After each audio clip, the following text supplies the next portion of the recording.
앞선 강의에서 우리는 하나의 함수가 인수로 배열을 전달받을 때 일반 기본 자료형의 변수를 받을 때와 달리 단지 배열의 시작 주소만을 넘겨받음으로써 함수 안에서 매개 변수를 통해 실인수 공간을 공유해서 사용을 할 수 있다라는 점을 살펴보았습니다. 자, 그 부분들을 좀 더 명료하게 살펴보기 위해서 정수를 받는 함수와 배열을 받는 함수를 대비해서 내부적으로 어떻게 동작하는지를 한번 비교해 보도록 해봅시다. 자, 우리 앞서서 몇 차례에 거쳐서 한번 살펴봤던 예제이죠.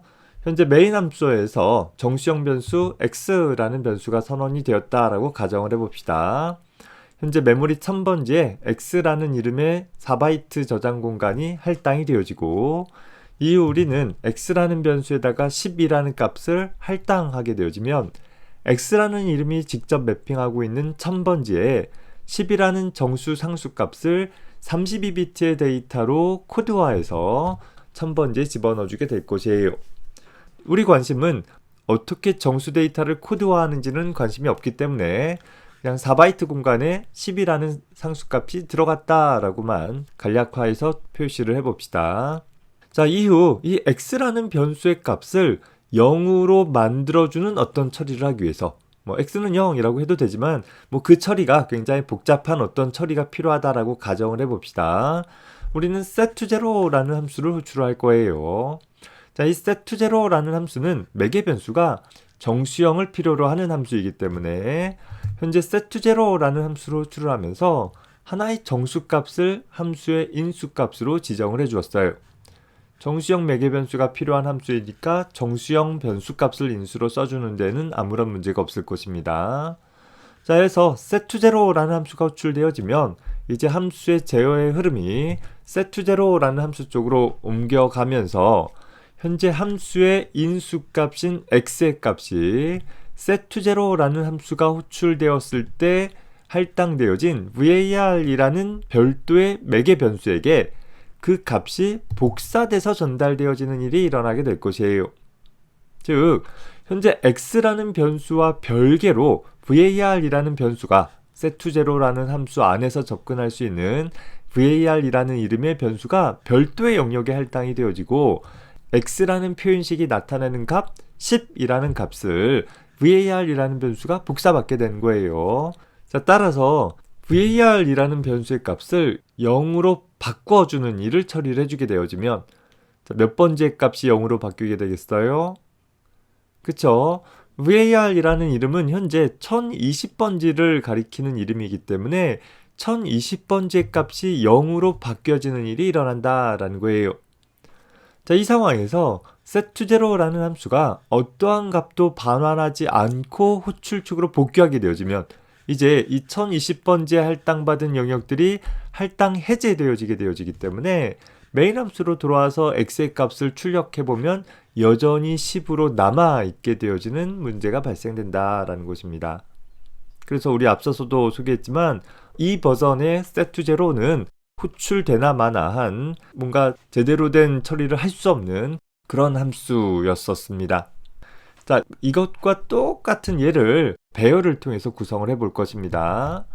현재 한 칸짜리 배열을 선언해서 사용하는 일은 거의 없지만 앞의 예제와 똑같이 만들기 위해서 정수 한 요소를 저장할 수 있는 배열로 x라는 배열을 선언했다라고 가정을 해본 것이에요.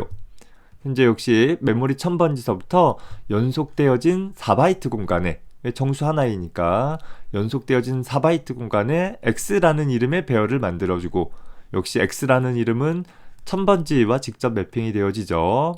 이후 이 x라는 배열의 그 한 칸인 요소에다가 10이라는 값을 집어넣기 위해서 이제는 배열의 선택식이 필요한 상황이 됐어요. x라는 배열의 0번 요소에 첫 번째 요소에 10이라는 값을 넣어라 라고 하면 x라는 이름은 1000번지를 가리킬 것이고 0번 요소이고 한 요소가 4바이트니까 4 곱하기 0 더하기 1000 해주게 되어지면 곧 1000번지에 10을 넣어라 라는 표현이 되어지겠죠. 그래서 1000번지가 가리키는 영역부터 4바이트 공간에 10이라는 정수값을 32비트의 데이터로 코드화해서 집어넣어주게 될 것이에요. 자, 이후 set0라는 함수를 통해서 이 저장 공간을 0으로 만들어 보는 일을 해볼 거예요. 자, 앞선 예제와 달라진 것은 set0라는 함수가 이제는 정수형 변수의 매개 변수를 갖는 것이 아니라 정수형 1차원 배열을 받는 매개 변수로 표현이 되어졌다라는 거예요. 따라서 set0라는 함수를 호출하면서 이제는 1차원 정수 배열을 함수의 인수로 사용을 해주었는데, 우리 함수의 인수로 배열을 넘길 때는 어떻게 한다라고 그랬어요?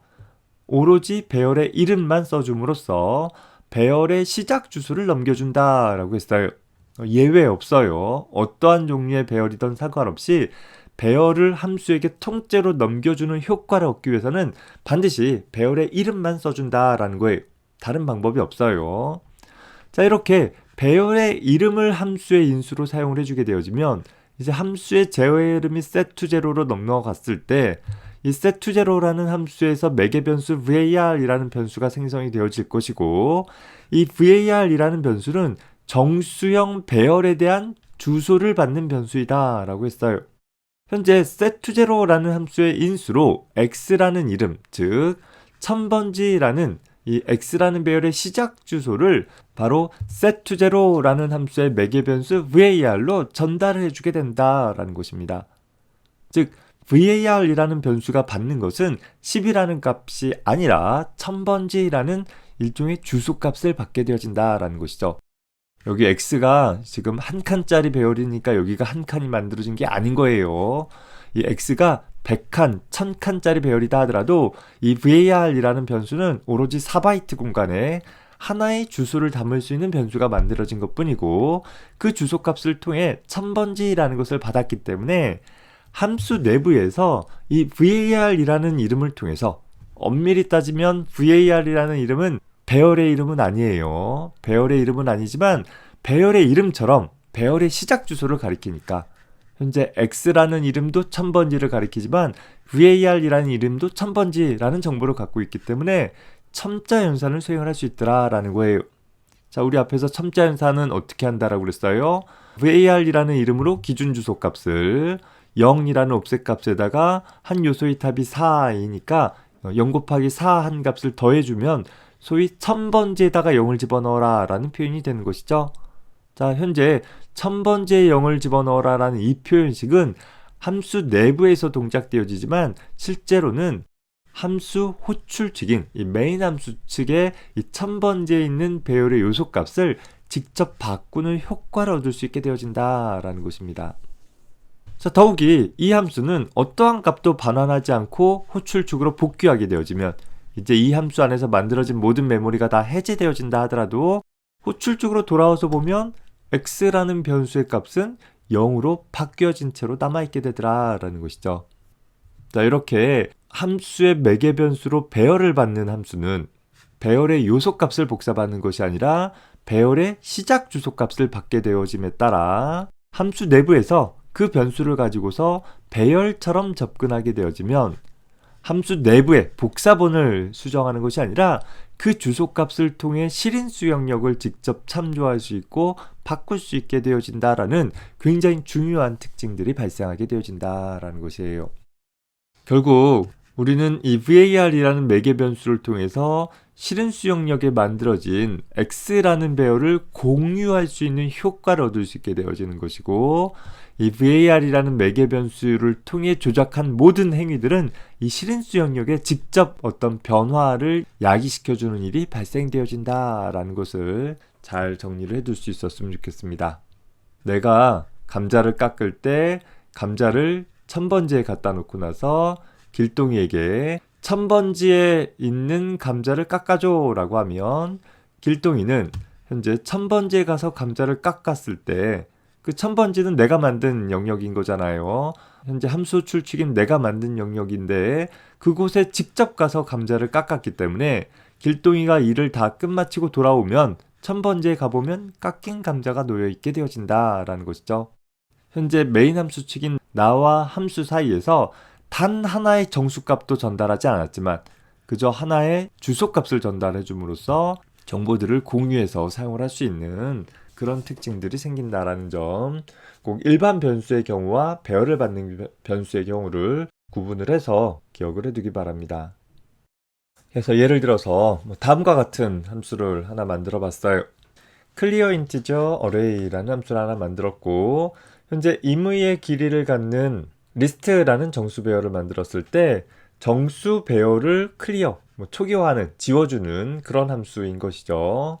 현재 이 함수는 호출 시 배열의 시작 주소 값을 첫 번째 인수로, 또 배열의 크기 값을 두 번째 인수로, 또 초기화할 때 사용되어지는 값을 세 번째 인수로 전달받아서 함수 내부에서 현재 이 크기만큼 반복하기를 array라는 이름으로 전달받은 배열의 각 요소들을 init이라는 값으로 설정해주는 일을 반복적으로 수행하도록 구성을 해본 것입니다.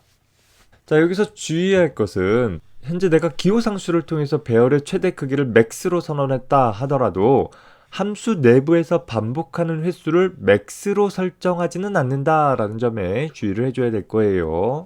만약에 요 값에다가 사이즈 대신에 max라고 쓰면 어떻게 되겠어요? 요 예제에서는 똑같이 동작할 거예요. 그런데 만약에 어떤 프로그램에서는 리스트 1이라는 배열은 10개짜리 배열이고 리스트 2라는 배열은 20개짜리 배열이다 라고 하면 10개짜리 배열과 20개짜리 배열을 모두 다 하나의 함수를 통해서 초기화하는 작업들을 수행할 수 없게 되는 문제가 발생되어지죠. 왜? 현재 맥스번 반복한다라는 것은 상수로 고정되어진 크기이기 때문에 맥스가 10이면 10개짜리 배열만 초기화할 수 있는 것이고 맥스가 20이면 20개짜리 배열만 초기화할 수 있게 되는 거예요. 그래서 어떤 배열에 대해서 공통된 기능을 처리하되 배열의 길이만 달라질 수 있다라고 한다면 그 달라지는 길이는, 즉 반복 횟수는 함수 내에서 상수 값으로 설정하기보다는 매개 변수로 전달받도록 해서 현재 내가 clear integer array라는 함수를 호출할 때 얘가 10개짜리 배열이면 10을 넘겨주면 되고 얘가 20개짜리 배열이면 20을 넘겨주도록 해서 그저 서로 다른 개수만큼 반복하도록만 처리할 수 있도록 좀 더 일반화해 볼 수 있을 것입니다. 그래서 아예 관례적으로 배열을 전달받는 함수는 첫 번째 인자로 배열의 시작 주소를, 두 번째 인자로 배열의 크기를, 그리고 나머지 인자로 필요한 부가적인 정보들을 전달받는다 라고 공식처럼 기억을 해 주어도 좋을 것 같습니다. 물론 어떤 특정 상황에서는 이 배열은 배열의 크기가 절대 바뀌지 않는다, 그러면 굳이 받지 않아도 상관없고 그저 상수번만큼 동작시키면 될 거예요. 다만 이런 류의 배열은 같은 정수 배열이다 하더라도 크기가 달라질 수 있기 때문에 일반화되어진 형태를 사용을 해줌으로써 더 많은 경우에 범용적으로 사용할 수 있도록 함수를 구성할 수 있는 것입니다. 앞서서 살펴본 것처럼 이런 크기에 대한 정보는 할당 크기와 유효 크기로 다시 나뉘어 볼 수 있다라고 했었죠. 할당 크기는 배열 선언문에서 지정한 크기, 배열이 선언되어진 영역에서는 사이즈 오브 연산자를 통해서 계산을 할 수 있어요. 유효 크기는 유효한 데이터가 몇 개 들었느냐라는 것들은 사실 프로그램적으로 자동으로 확인해 볼 수는 없습니다. 현재 내가 임의의 할당 크기를 갖고 있는 배열에서 유효한 데이터를 집어넣는 일을 몇 번 수행했는지를 하나의 데이터를 집어넣을 때마다 일일이 카운트해 가지고서 유효 크기를 따로 관리할 수밖에 없을 거예요. 예를 들어서 특정 초기 값으로 초기화되어진 배열이다 라고 하면 초기 값의 개수를 통해서 유효 크기를 유추해 볼 수는 있겠죠. 다만 그 초기 값의 개수가 할당 크기보다 작아질 수 있다라는 점을 본다라고 하면 이 역시 공정한 비교는 되지 못할 거예요. 임의의 배열에다가 사용자로부터 정수값들을 쭉 반복적으로 입력받는다라고 한다면 몇 번 입력되었는지를 매번 입력받는 문장을 처리할 때마다 카운트해 줌으로써 현재 유효한 데이터가 몇 개 입력됐다라는 것을 따로 관리해 줄 수 있는 방법이 가장 기본적인 방법이 될 것입니다. 그런 유효 크기를 별도의 정수형 변수에 따로 유지를 하고 그 변수들을 활용을 하게 되었을 때 우리는 유효 크기를 따로 유지를 할 수 있게 될 것입니다. 뒤에 가서 예제를 통해서 한번 정리를 해봅시다. 그래서 다음과 같은 예제는 sum이라는 함수를 하나 만들었어요. 이 sum이라는 함수는 일련의 배열의 모든 합을 구해주는 함수예요. 자, 현재 x라는 배열은 10개 요소를 갖는 배열이고 y라는 배열은 5개 요소를 갖는 배열이다 라고 했을 때 서로 개수가 다른 배열이지만 얘도 정수 배열, 얘도 정수 배열이고 얘의 합도 구하고 싶고 얘의 합도 구하고 싶다라고 한다면 모두 다 sum이라는 하나의 함수를 통해서 뭔가 반복적으로 구하는 일을 해볼 수 있겠다라는 거예요. 자, 다만 배열의 길이가 달라지니까 배열의 반복 횟수가 달라지겠죠. 하지만 걱정 없는 것은 관례적으로 함수는 배열의 시작 주소와 배열의 크기를 전달받는다라고 했기 때문에 x라는 배열의 합계를 구할 때는 x의 길이를, y라는 배열의 합계를 구할 때는 y 배열의 길이를 각각 함수의 매개 변수로 전달을 해주면 될 것이에요. 자, x라는 배열의 크기나 y라는 배열의 크기는 이 문제에서는 초기값을 갖는 배열로 선언을 했기 때문에 이 초기값의 개수를 통해서 유효한 데이터의 개수를 확인해 볼 수 있는 거예요. 그래서 사이즈 오브 연산자를 통해서 배열 전체의 크기를 한 요소의 크기로 나누어 가지고서 각각 몇 개의 요소를 얻을 수 있는지를 명시적으로 나타낸 것이죠. 임의의 크기를 갖는 배열의 사용자로부터 각각의 값을 입력받았다라고 하면 그 입력받을 때마다 각각 카운트 변수 값을 일씩 증가해 가면서, 즉 세어가면서 현재 유효한 데이터가 몇 개 입력됐는지를 확인해 보는 수밖에는 없을 것입니다. 어찌됐든 간에 함수로 호출할 때 배열의 시작 주소와 배열의 크기, 유효한 데이터를 가지고 있는 크기를 전달을 해줌으로써 함수 내부에서는 이 a라는 이름이 가리키는 배열로부터 랭스개만큼 반복적으로 누적 합을 구하면 되는 거잖아요. 그래서 반드시 for 반복하기를 5번 혹은 10번이 아니라 매개 변수로 전달받은 랭스번 반복하라 라는 형태로 일반화한 것이고, 현재 a라는 이름은 배열의 시작 주소를 받은 것이지만 그것을 배열처럼 접근을 하게 되어지면 이 실인수 영역에 만든 배열에 직접적으로 접근을 해서 값을 참조해 올 수 있다라고 했었습니다. 누적 합을 구하고 그 결과를 함수 호출 축에 반환하도록 구성을 한 것이죠. 자, 그래서 일반적으로 배열을 함수와 같이 사용을 한다라고 하면 어떻게 사용을 하는가 보면 앞서서 얘기한 것처럼 함수 매개 변수로 배열을 둘 수도 없고 또 함수 반환값으로 배열을 반환할 수도 없기 때문에 일반적으로 우리는 함수 호출 측에 적당히 큰 배열을 선언을 해주어요. 자, 왜 적당히 큰 배열을 선언하느냐? 배열은 한 번 선언하면 그 크기를 바꿀 수 없잖아요. 그러다 보니까 내가 필요한 정확한 크기를 알고 있으면 그 크기만큼 선언하면 되는 것이고, 내가 몇 개 요소를 저장할지 미리 알 수 없다라고 한다면 아마도 이 경우엔 이 정도의 배열이면 충분할 거야 라고 생각하는 크기로 적당히 큰 배열을 선언을 해주게 되어집니다.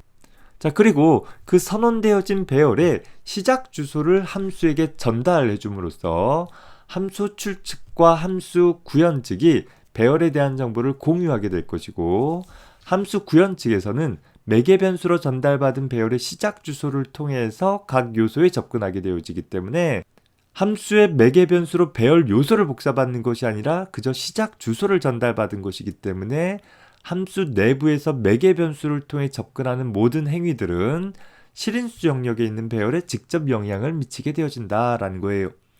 단순히 값을 참조해 올 수 있는 것뿐만 아니라 해당하는 선택식을 통해 배열 요소의 값을 바꾸게 된다 하더라도 함수 내부에서 어떠한 배열에 대한 값을 반환하지 않더라도 그 자체로 실인수 영역의 값이 변화되어진 결과를 얻을 수 있게 되어진다라는 것입니다.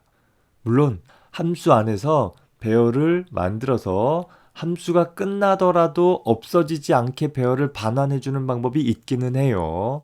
그런데 그 방식은 뒤에 가서 포인터나 동적 할당이라는 개념을 알아야지만 사용을 할 수 있는 것이고, 당장은 이와 같이 사용을 한다라고 정리해 두기 바랍니다. 물론 어떤 배열이 특정 함수 안에서만 사용되고 말 것이다, 그러면 함수 안에서 지역적으로 선언해서 배열을 쓰고 함수가 끝나면 없애버리면 되는 거예요. 그런데 그것이 아니라 함수 호출 측과 함수 구현 측에서 하나의 배열을 공유해서 일을 처리하고자 한다라고 하면 이렇게 처리하는 방법이 현재로서는 유일한 해결책이다라는 점 잘 기억해 두기 바랍니다. 자, 우리 4층짜리 빌라의 거주 인원수를 입력받아 총 거주 인원수를 계산을 해주는 프로그램을 배열을 이용을 해서 작성을 해봤었죠. 자, 이제 이 프로그램을 함수와 같이 연동을 해서 각각의 입력받고 계산하고 출력하는 부분들을 함수를 통해서 처리할 수 있도록 정의를 해봅시다. 자, 앞서 작성한 코드를 보면 다음과 같이 현재 입력받는 부분, 또 연산을 처리하는 부분, 또 출력하는 부분으로 나누어져 있죠. 각 부분에 대해서 해당하는 일을 처리하는 함수를 정의를 해보도록 해봅시다.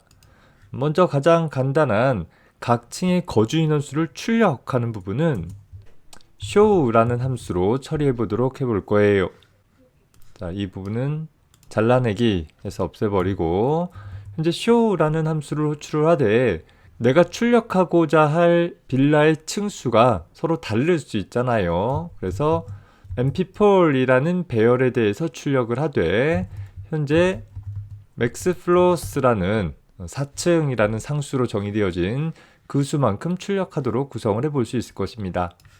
이렇게 처리하기 위한 show라는 함수는 반환값 없이 호출되어지는 함수로서 함수 호출 시 인수로는 정수 배열과 정수 값을 인수로 받는다라는 것을 명시적으로 나타내 볼 수 있겠죠.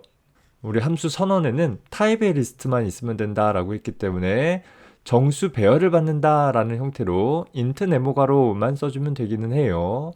이 표현이 조금 낯설다라고 하면 매개 변수 표현을 그대로 옮겨 써주는 것도 한 방법이기는 할 것입니다. 자, 그래서 함수 선언을 그대로 옮겨왔을 때 show라는 함수는 첫 번째 인자로 정수 배열을 받을 거예요. 그 배열을 우리는 f라고 한다라고 하면 f라는 이름으로 배열을 전달받고 그 크기는 n이라는 변수로 받도록 해보자 라고 해볼 수 있겠죠. 그럼 우리가 앞서서 작성했던 코드를 그대로 이용을 하면 현재 for i는 0부터 최대 층수만큼 반복하도록 처리를 하고 있었는데 이제는 최대 층수가 아니라 이 show라는 함수 안에서는 n개 층만큼 반복해라 라는 형태로 처리를 해줘야 될 거예요. 내가 함수로 호출할 때 현재 4층이다 라고 하면 4번 반복하면 되는 것이고 40층이다 라고 하면 40번 반복하면 되는 것이죠. 함수 안에서 배열을 가리키는 참조 변수로는 이 배열이 몇 개짜리 배열인지에 대한 정보를 절대로 알 수 없기 때문에 부가적인 정보를 통해서 몇 번 반복할 것인지를 전달받아야 할 것이고 그 횟수만큼 반복하도록 처리해 주는 것이 필요할 것입니다. 물론 각 층의 거주 인원수를 출력하기 위해 이제 배열은 mp4이라는 배열을 f라는 변수가 가리키는 형태가 되어지니까 현재 f라는 이름을 이용해서 배열처럼 접근하는 것이 가능하다라고 했었어요. 자, 같은 관점에서 누적 합을 구하는 부분들도 작성을 해본다라고 하면 자, 누적 합을 구하기 위한 이 부분을 우리는 어떻게 해주면 되겠어요? total이라는 변수를 두되 이 total이라는 변수에다가 sum이라는 함수를 호출을 해볼까요? 합계를 구해라. 자, 뭘 합계를 구할 것이냐? mp4이라는 배열에 대해서 합계를 구해라 라는 거죠. 합계를 몇 개나 구하면 되느냐? 현재 maxfloors만큼 합계를 구해라 라고 처리를 해주면 될 거예요. 자, 다시 sum이라는 함수의 선언은 그러면 어떻게 되겠어요? 마찬가지로 함수 이름은 sum인데 첫 번째 인자로는 하나의 정수 배열을, 두 번째 인자로는 크기를 전달받도록 할 것이고 그리고 이 함수는 합계를 구한 결과값을 호출축으로 반환할 것이니까 하나의 정수를 반환하는 그런 함수가 되면 될 것입니다. 자, 따라서 함수의 정의를 보면 int sum 네모가로 얘는 a라고 이름을 받아볼까요? 이런 형태로 함수를 작성을 해볼 수 있는 것이고 이때 우리는 누적 합을 구하기 위해서 역시 maxfloor만큼 반복하는 것이 아니라 매개 변수로 전달받은 n번만큼 반복해라 라고 처리를 해줘야 될 것이요. 또 그때 대상이 되어지는 배열이 이제는 a라는 배열이 되어질 것이에요. 자, 누적합을 다 구했다라고 하면 그 구한 누적합을 호출축으로 반환해주는 일이 필요하겠죠. 그리고 그 반환되어지는 값은 호출축에서 전달받아서 적절하게 사용을 해볼 수 있는 것입니다.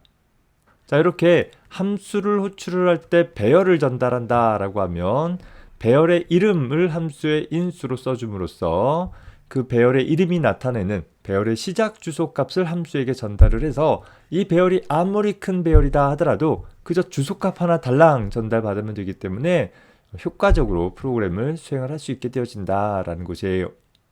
자, 마지막으로 입력받는 부분을 다뤄보도록 합시다. 자, 입력받는 부분은 input이라는 함수를 통해서 처리를 해보려고 해요. 자, 역시 입력받기 위해서 어디다 입력받을 것이냐? mp4이라는 배열에다 입력받아라 라는 거죠. 몇 개나 입력받으면 되느냐? 이제 max float만큼 입력받으면 된다 라는 형태로 작성을 해볼 수 있을 거예요. 함수 호출문을 통해서 우리는 함수의 선언을 작성을 할 수 있을 것이고, 자, input이라는 함수는 역시 정수 배열과 하나의 정수값을 갖는 함수가 되어질 것입니다. 자, 주의할 것은 입력받는 함수이지만 이 함수는 어떠한 값도 기본적으로 반환해 줄 필요는 없다라는 것이, 왜? 함수의 인수를 통해 전달되어지는 값이 매개 변수를 통해서 실인수 영역과 함수 내부에서 같이 공유되어지기 때문에 그렇다라는 것이었죠. 자, 그래서 역시 input이라는 함수는 한번 f로 받아볼까요? 현재 하나의 배열과 그리고 하나의 크기를 전달받고 그 일을 반복적으로 처리를 해주면 되는 것이겠어요. 역시 맥스 플로어만큼 반복하는 게 아니라 n번 반복하도록 해주면 다양한 층수를 갖는 빌라에 대해서도 입력받는 처리를 수행을 할 수 있는 것이고, 그에 대한 처리를 한 결과를 현재 f라는 배열에다가 전달받도록 해주면 된다라고 했었죠. 주소연산과 첨자연산이 있는데 첨자연산이 먼저 처리가 되어지기 때문에 굳이 괄호로 둘러싸지 않아도 되는 것이고, 또 배열의 첨자연산으로 표현한 하나의 선택식은 단순 배열의 특정 요소를 가리키는 하나의 변수 이름과 같은 효과를 갖는다라고 했기 때문에 scanf를 통해서 입력받고자 했을 때 앞에 ampersand라는 것을 따로 필요로 한다라는 것을 주의를 해주면 되겠습니다. 자, 그러면 전체적으로 메인 함수에서는 그저 하나의 배열을 적당한 크기로 선언한 다음에 그 배열에다가 이 크기만큼 입력받아라, 합계를 구해라, 또 출력을 해라 라는 처리를 수행을 하면 되는 것이에요. 자, 만약에 내가 현재 4층짜리 건물이 아니라 그 옆에 5층짜리 두 번째 B빌라라는 곳이 있다라고 한다면 하나의 프로그램을 통해서 이제 A 빌라의 총 거주 인원 수도 구하고 B 빌라의 총 거주 인원 수도 구하기 위해서 새로운 함수를 만들 필요 없이 앞서 작성했던 n개만큼 입력받고 n개만큼 누적합 구한 다음에 n개만큼 출력할 수 있는 이 함수를 그대로 사용을 할 수 있게 되는 거예요. 이제 몇 층짜리 건물이 됐던 간에 우리는 그 각 층에 거주하는 거주 인원 수들을 입력받고 합산을 구하고 출력하기 위해서 이 함수들을 반복적으로 재사용할 수 있다라는 측면에서 이점이 있는 것이요. 특히 이렇게 배열을 함수의 인수로 전달한다라고 했을 때 함수 내부에서 접근한 내용들이 복사본에 대해서 적용되어지는 것이 아니라 실인수 영역을 직접 접근하기 때문에 반환값 없이도 이 입력이 적절히 처리되어진다라는 점 꼭 잘 기억을 해둘 수 있기 바랍니다. 자, 이상과 같이 1차원 배열을 함수와 같이 사용을 했을 때 필요한 문제들 또 고려해 봐야 될 것들이 이 예제에 다 담겨 있습니다. 배열은 어디에서 선언을 했는지, 또 그 선언되어진 배열을 함수에게 어떻게 넘겨주고, 또 함수 안에서 배열을 가지고서 조작한 결과는 어떻게 전달받는지, 이 예제를 좀 잘 정리를 해두면서 배열을 함수와 같이 사용을 할 수 있도록 해보기 바랍니다.